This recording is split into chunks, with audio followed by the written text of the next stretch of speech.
What's up, everybody? Welcome back to another episode of flea market finds, or a giant box of shit from Michigan. I'm filming here at World War I Memorial. I had a few extra minutes and I figured I'd throw a video together. So for a change, I packed a backpack and decided just to hang out in nature where our friend Dave usually hangs out. I hope you enjoyed the last few videos this week, especially Mr. Guy's Garbage pulling in some value, and another relatively average Tuesday too. You're probably going to hear a bunch of kids screaming in the background, but I grabbed half a sleeve of cards just to go through, and yesterday was quite a day, let me tell you. It rained here in Mr. Guy and I's neighborhood, and when I say it rained, it didn't just rain. Here's some more M10. It rained tacos, basically. It rained cats and dogs, so to speak. It rained buckets. Okay? It didn't just rain. It frickin' poured out all day long to the tune of 7 inches of water. And it was like it filled the end of my road to the point when cars drove by, they sent a wake, otherwise known as waves, into my garage, where there was about 3 to 4 inches of water. It was quite epic. And right around 8 o'clock, as the rain started to taper down, the power went out, which was fun because the kids were taking a bath and in the shower, and all of a sudden all their lights turned off. And all I heard was screaming in the house, like, "Ah, Daddy, Mommy, I'm afraid, help us, help us." It was friggin' crazy. I don't even know where to begin with that, but the absolute mayhem. So we gathered up some flashlights and tried to, get the kids situated and calm down. Here's a bunch of disenchants, that's cool. A whole bunch of disenchants. If anybody needs disenchant, I've suddenly got a collection of them. Concordia Pegasus. There doesn't seem to be many rares. I think this is like just a ton of commons, to be honest with you, but some of the older ones might still have some value. There was one card in the last bunch worth like $1. Not worth talking about now, but it was alright. So that's that. Anyway, it was like just absolute crazy. The neighbor's house had like, his whole lawn was flooded.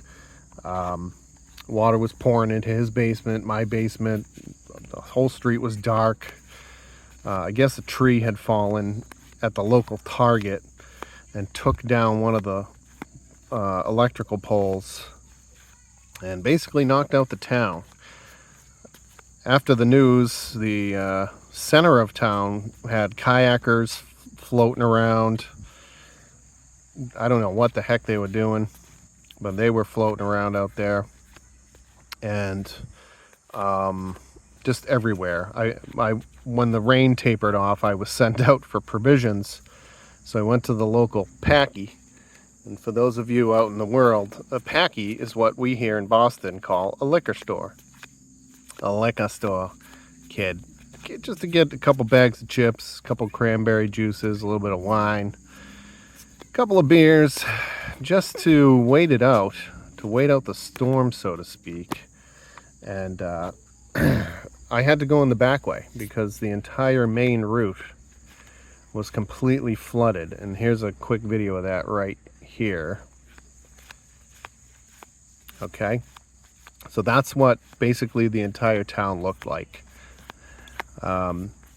It was just gushing. It was absolute insanity. And then I texted Dave and said, hey, I was gonna film a bunch of stuff today, but I'm not gonna now. I don't have any power and I'm using my laptop to charge my phone. So he calls and he's like, "You need a generator?" And at that point I was like, we usually have good luck when the power goes out. And I assumed that the power was going to come back relatively soon. And it did. It came back around 10 o'clock last night. Shady traveler. And the kids had already gone to bed. We put them in bed with a couple of flashlights, which was nice. And they bought that hook, line, and sinker. Fish on the hook easily went to sleep. Their little flashlights. And when the power came on, I just played a little Xbox and went up to bed after. We'll check these time spiral ones. I'm going a little fast, but anyway, this morning, the effects of the flood still were in the center of town. It was just pretty ugly. It took about 6 miles probably from my house to the daycare, and it took about 70 minutes just to go across town. It was, you know, every other street was flooded completely. Here's another picture of that from this morning. What the fuck was that, man?